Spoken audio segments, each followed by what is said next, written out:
Hey guys, this is the third video and probably the last for the time being on Australopithecus. This started when I received this fantastic replica reconstruction of Australopithecus afarensis as a gift. In the last video, we looked at Australopithecus writ large, at the family itself, and how to understand it in its evolutionary place as we considered the evolution of the hominin lineage. I've been talking about wanting to do a more careful examination of the anatomy of Australopithecus now that we've considered the big picture, and that's what I want to do today. We're going to talk about Australopithecus skeletal features and adaptations, and also at the skull anatomy. One thing I want to say at the outset is that these matters are very complicated. You could spend an entire career considering them, and I hope to give you just an introduction to what is a complicated and fascinating subject. In this diagram, we see some of the body adaptations in Australopithecus, some of which are more similar to those of humans and others which are still quite ape-like. They're small, perhaps 4 or 4.5 feet in height. In a recent video, I talked about the fact that there is ongoing debate about Australopithecus bipedalism. The argument centers around whether they were habitual bipeds, in other words, spending most of their time walking upright, or whether there was still considerable arboreal behavior. In other words, were their skeletal adaptations consistent with ongoing life spent in trees, either for sleeping, for protection, or even for food gathering. Many of the notable features of the Australopithecus skeleton bear on this debate. The mixed characteristics of this species makes it hard to resolve the debate, but we can point out the bony structures that contribute to both sides of the argument. First, as we looked at in a previous video, a major part of the argument for bipedalism in Australopithecus, and let me show you again, is the position of the foramen magnum, the place where the spinal cord exits the skull and enters the vertebral column. You can see here that the foramen magnum is located rather centrally, not all the way in the back. It's not as centrally located as the position of the foramen magnum in humans, but it's considerably more centrally located than the position in the great apes. Other features favoring habitual bipedalism in Australopithecus are the flexible lumbar region with the lumbar curve that is so characteristic of the human walking posture, which helps to place the upper body more directly over the pelvis during walking, and is also thought to be so influential in causing so many people to have chronic back pain due to the additional stress this places on the lower back. The short, broad pelvis gives the muscles of walking better mechanical angles and advantages, and I'll talk more about the pelvis in a minute. The more human angle of the knee places it more directly under the vertical axis of the body during walking,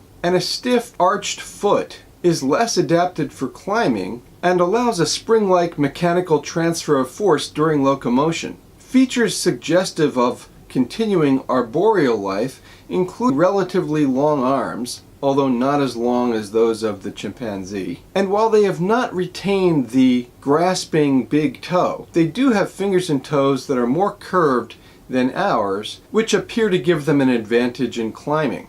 In any case, most paleoanthropologists will agree that Australopithecus was adapted for bipedal locomotion, but that their style of walking was not identical to ours, due to their many structural differences from us. Other ape-like features in Afarensis are sexual dimorphism, which is the difference in size between males and females. The sexual dimorphism in Afarensis is similar to that in great apes, which is very significant and much greater than the sexual dimorphism in human beings.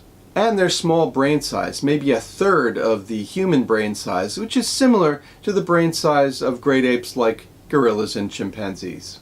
Other human-like features in the skeleton include a chest, which differs from that in apes. Two postulated explanations have to do, one, with the idea that a larger chest and presumably larger lungs increase oxygen exchange that satisfies higher lifestyle energetic demands, and that the smaller pelvis constrains the bottom of the rib cage in Australopithecus and later in humans, so that enlarging the rib cage toward the top prevents the constriction of the lungs. Let's look at the skull. Here are the major features that stand out about the Australopithecus afarensis skull. And in several features, they're similar to apes.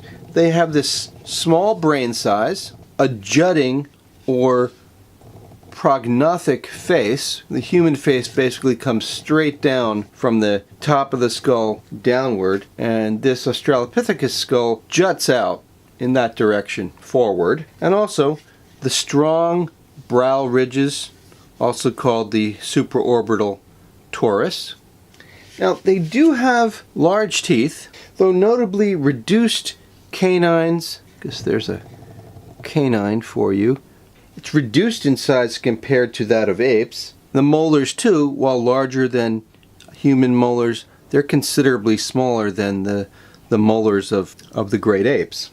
Also, we already discussed the central human-like placement of the foramen magnum, and there's a substantial sized jaw and large muscle attachments suggestive of forceful chewing and grinding. They were probably consuming a lot of tough fibrous material in their diets. Now let's get back to the pelvis. Would you be surprised to learn that the Australopithecus pelvis is a thesis and a debate in and of itself?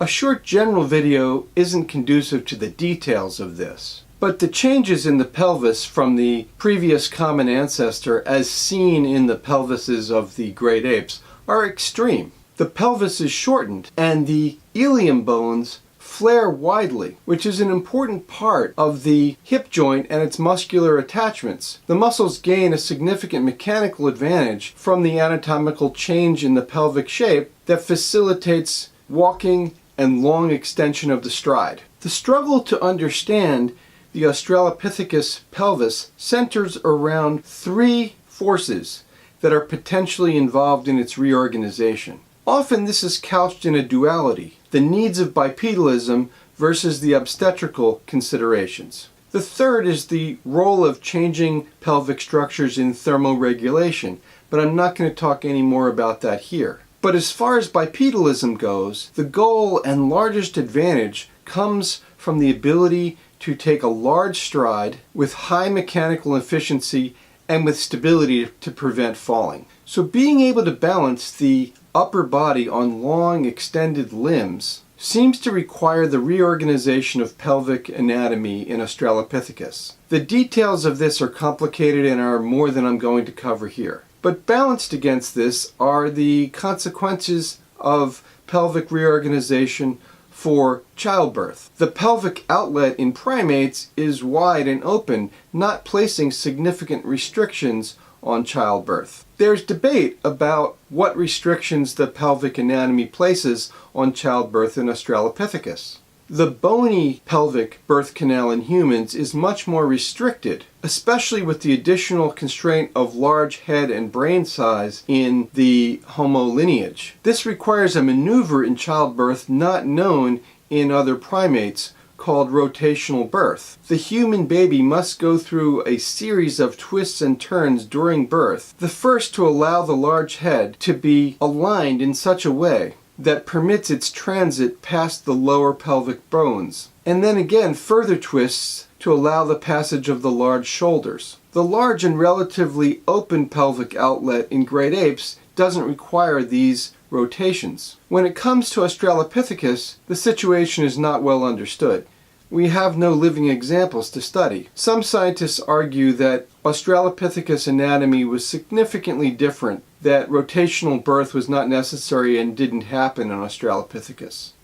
Others argue that even with the small head size, there was some rotation necessary to pass the large shoulders. For now, this is an open question, but if you're interested in the description, I've linked to an excellent paper on the topic. In any case, the argument has been made that the head side in Australopithecus was small enough that the primary drivers of pelvic adaptation were locomotive and bipedal considerations rather than obstetrical ones. This situation may have become very different later in the Homo lineage, where the large head and brain size exert greater constraints on pelvic anatomy and fetal development. Two of the most interesting consequences of this are that human babies are born in a state of greater immaturity compared to apes, as additional growth of the brain and the head could not be accommodated by the size of the human pelvic outlet. So the brains of human babies are still enlarging and growing significantly during the first year of life. This requires a prolonged period of maternal care and infant dependency in human babies compared to in apes. And a second interesting consequence is that the difficulty of the human birth process means that the mother generally needs help from others during childbirth. How did this social requirement, this working together during this crucial and most basic of tasks, affect human sociality and cooperation?